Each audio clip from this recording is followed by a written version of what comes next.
Peaches are native to China, where they were domesticated by some estimates as early as 6000 BC. That's incredible, because it's 2023 and we still haven't really figured out how to domesticate raccoons. Sure, you see one here or there on the internet, but it's not like a raccoon in every house the way it should be.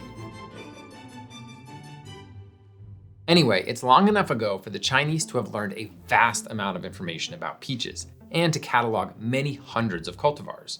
Peaches are mentioned in ancient Chinese writings, and they're still going strong with peach love today, producing over 16 million metric tons last year. While we don't grow nearly that many peaches here in the US, we do all right. The top state producers are California, South Carolina, Georgia, and New Jersey.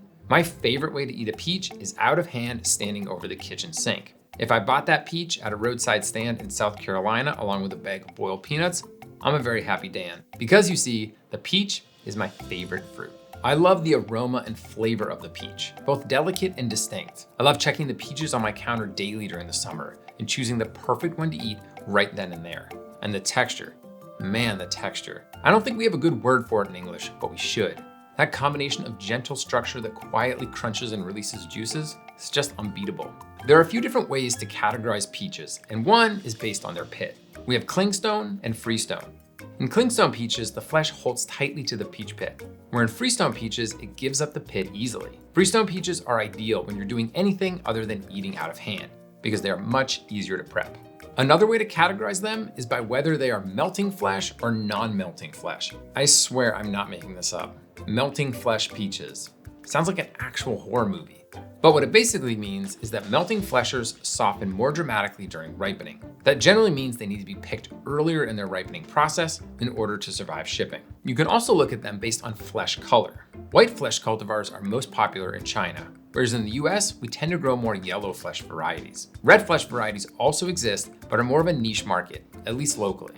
Is there a big difference between white and yellow? We did a taste test at Cooks Illustrated of what's available stateside and found that white varieties across the board were much lower in acidity. And they also tended to soften a lot more during cooking and baking applications. So they are ideal for eating out of hand if you want less acid and more pure sweetness. But intrinsically, flesh color and acid level are independent variables. Now, I grew up with high acid yellow flesh peaches, and I love that balance of sweet and tart. Now, if you're more of a nectarine person than a peach person, and you really wish that this was a nectarine video instead, rest assured that this is a nectarine video. Both are peaches. Nectarines lack that fuzzy skin and show differences in size, flavor, and sugar and acid content. Okay, so before we get into how to prep and cook peaches, I want to talk about eating peaches out of hand. Because at the end of the day, this is my favorite way to enjoy them. But it takes some real technique. The perfect peach is so juicy that you need to perfect a bite slurp maneuver in order to eat it. I'll explain by using my own body for science. The bite/slurp, or burp, the blurp, as we call it, is performed by pulling in while biting to ensure every drop of juice is captured. Blurping ain't easy. Hence the blurp stance, aka the blance. If you eat standing straight up, you will get juiced. For the blance, you lean the upper body forward while keeping your lower body planted. Now, if we freeze frame on me blurping in my blance, we can look at the potential angle of juice drip, also known as the pangle jupe, or POJ for short. As you can see, the POJ here shows that any juice that escapes my blurp will land well ahead of my brand new sneakers. And yes, they do make me go very fast and jump very high. Got that? All right, let's head to the kitchen. There are a lot of interesting methods floating around on the World Wide Web for how to get the pit out of the peach. Let's take a look at all of them. First, we'll slice from stem to tip and open up the peach. From here, I can use a paring knife to scrape around the pit and remove it.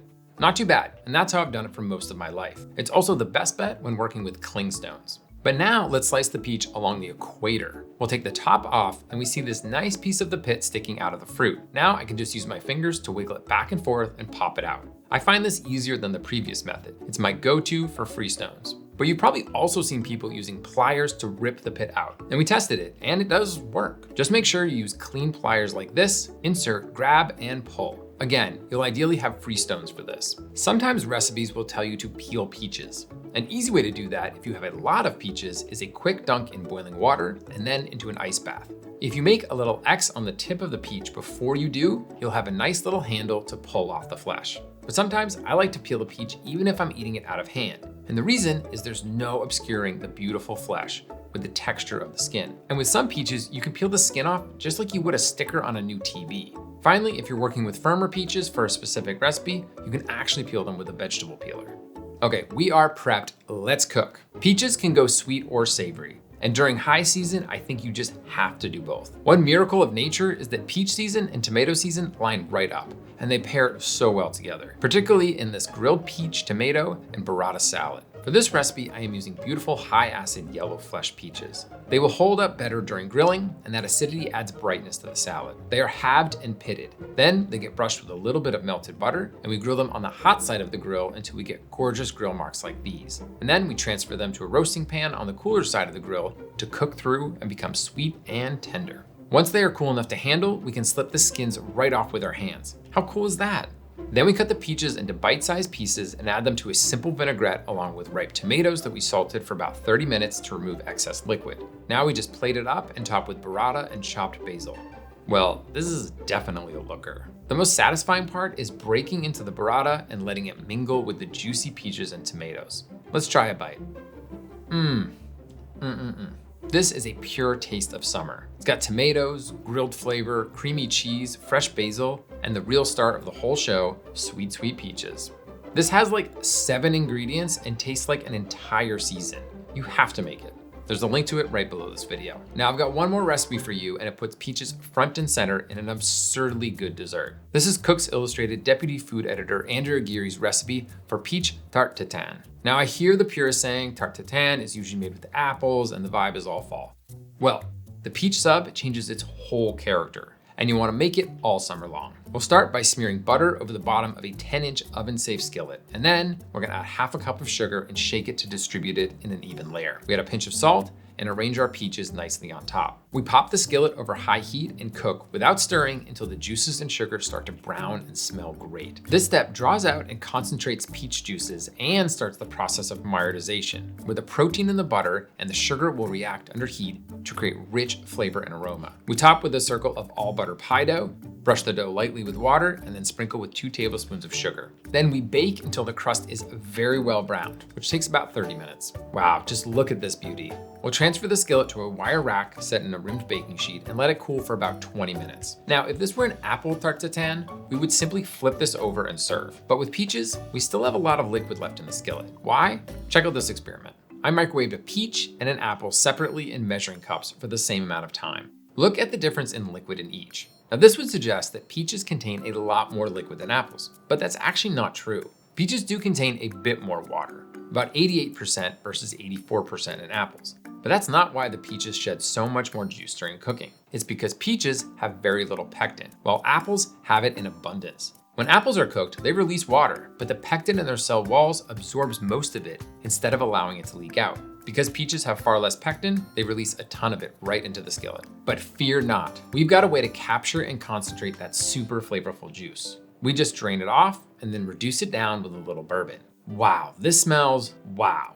Finally, we brush this incredible elixir over our gorgeous tart. Well, would you look at that? I've made myself a complete meal. I'm gonna start with a few bites of this gorgeous tomato, peach, and burrata salad. The acidity from the tomatoes and the sweetness from the peaches, with that creamy burrata, unbelievable. Okay, and now it's time for dessert. Now, no shade to apples, I love you apples, but this is the best tarte tatin I've ever had. The peaches are gorgeously browned and the reduced juices are sticky and rich with peach flavor. It's a dream. So whether you're blurping in a glance over the sink or tucking into the salad or tarte tatin, this is undeniably how to eat peaches. Peaches, I'm moving to the country, gonna eat a lot of peaches. Hey, hey everyone. Thank you all so much for watching. You've got to grab both of these recipes at the link below. It's cooksillustrated.com/what'seatingdan. You can actually get all the recipes from all 6 seasons of the show there. These recipes, they're gonna change your summer. I would really like to know who else ranks peaches as their favorite fruit. And if not, what beats it? Let me know in the comments. While you're down there, don't forget to hit like, subscribe, and that little bell icon. And that guarantees that I'll see you next time.